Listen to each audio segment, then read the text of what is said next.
Today we're going to be doing metric measurement and doing the conversions of that, very similar to what we did yesterday. You will need the following things: your interactive notebook and the handouts.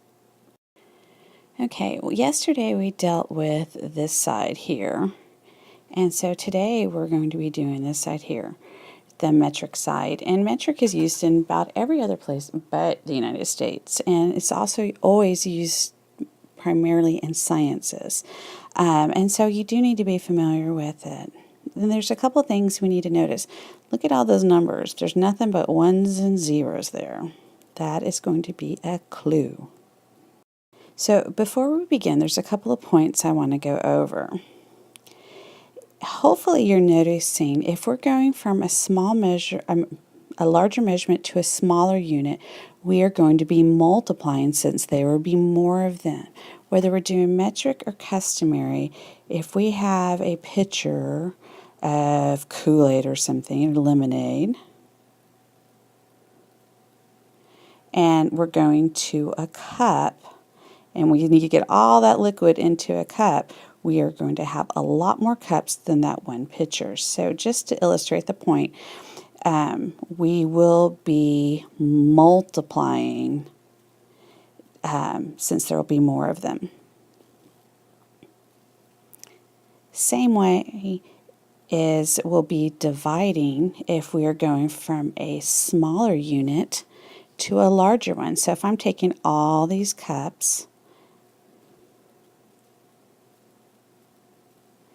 and I'm putting all the liquid from all the cups into the pitcher, I only need one pitcher at this point. Okay, so we will be dividing. Those concepts will help you when you're not sure which way to go. And just some reference with metrics is the meter is a little bit larger than a yard. So oftentimes classrooms won't have yardsticks, they'll have meter sticks, and it's just a little bit longer. And so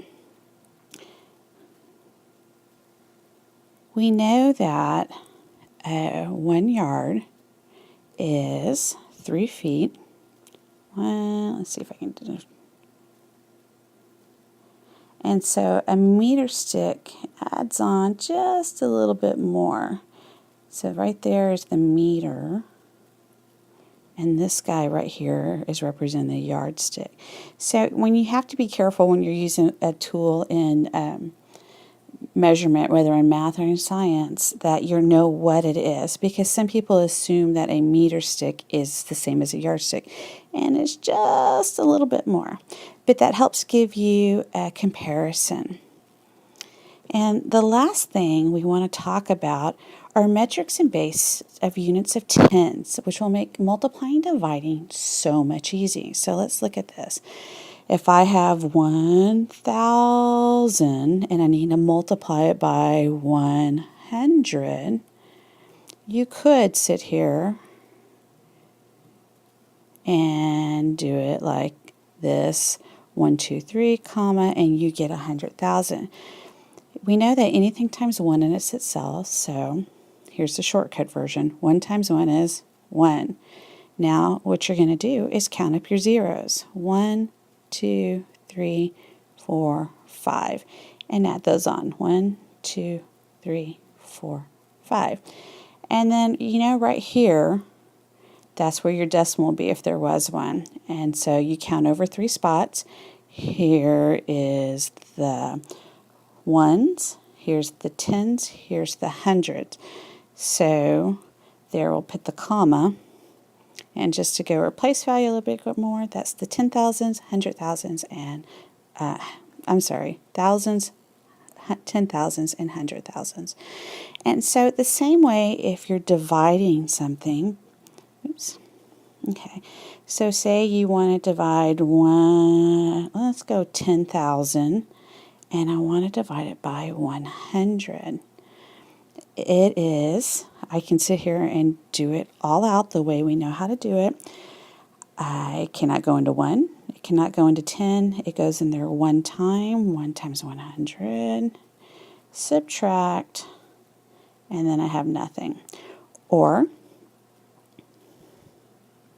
I'm going to show you the easy way. Let me get rid of that. You're going to start crossing zeros. 1, 1, 2, 2. And I'm left with 100.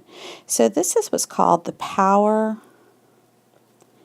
of 10.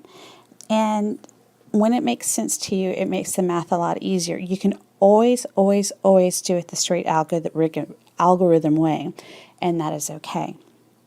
But some of you are ready for the power of 10 or may have already had the experience with it, and it makes it so easy.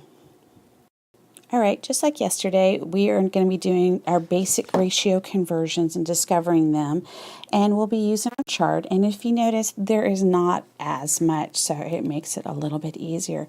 But we'll be doing the same thing we did. So I'm going to need kilometers to meters, which is a straight read. There's 1 kilometer equals to 1,000 meters. Straight read. Okay, 1 meter equals 100 centimeters. But here we're going from millimeters. We're going from millimeters all the way up to meters here. Excuse me, I jumped one.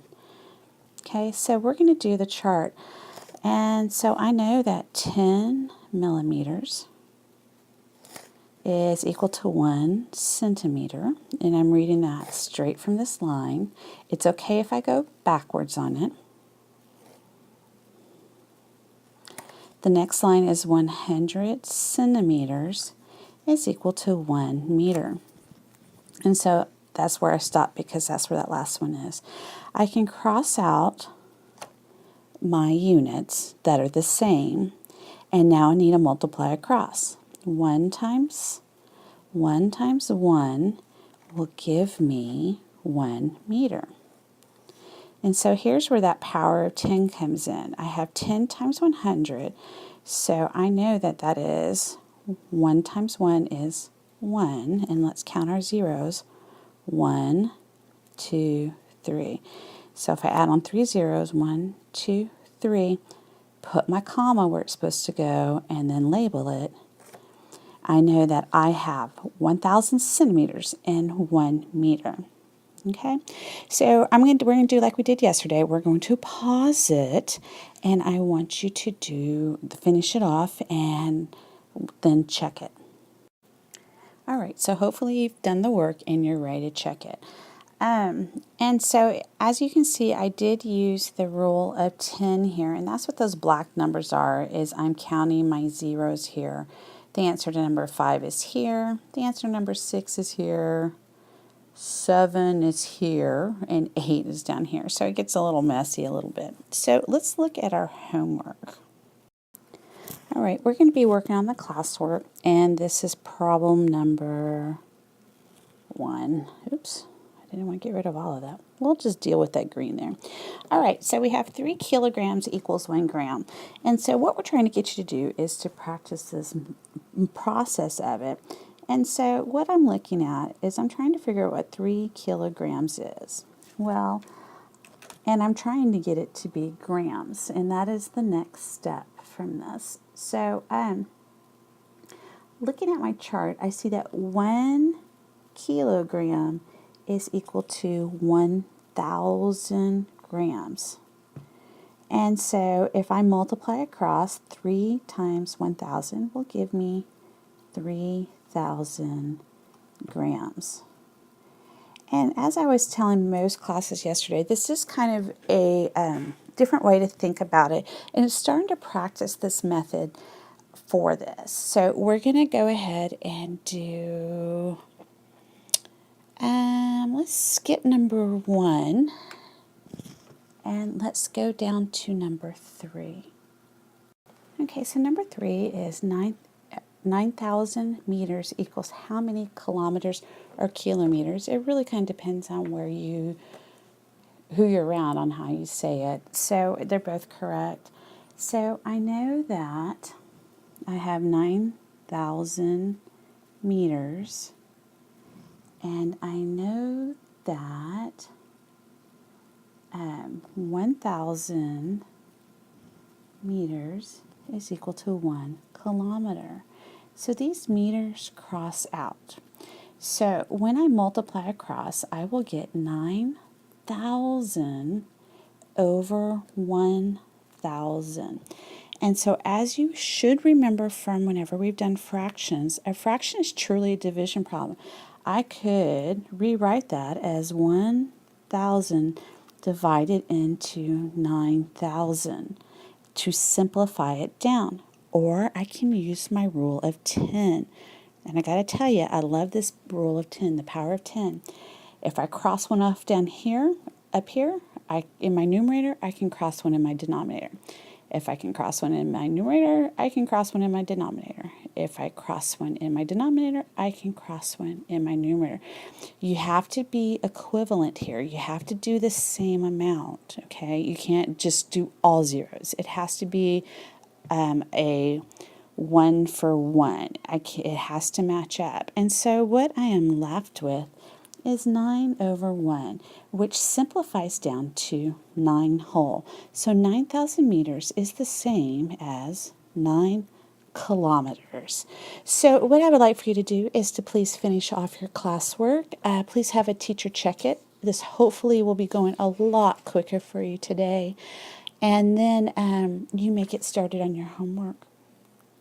Thank you, boys. Oh, hey, before you put your iPod up, there is a song, a metric song, as you will, that is loaded onto your iPod.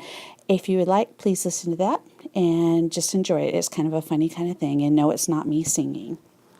After that, please put up your headphones and your iPods.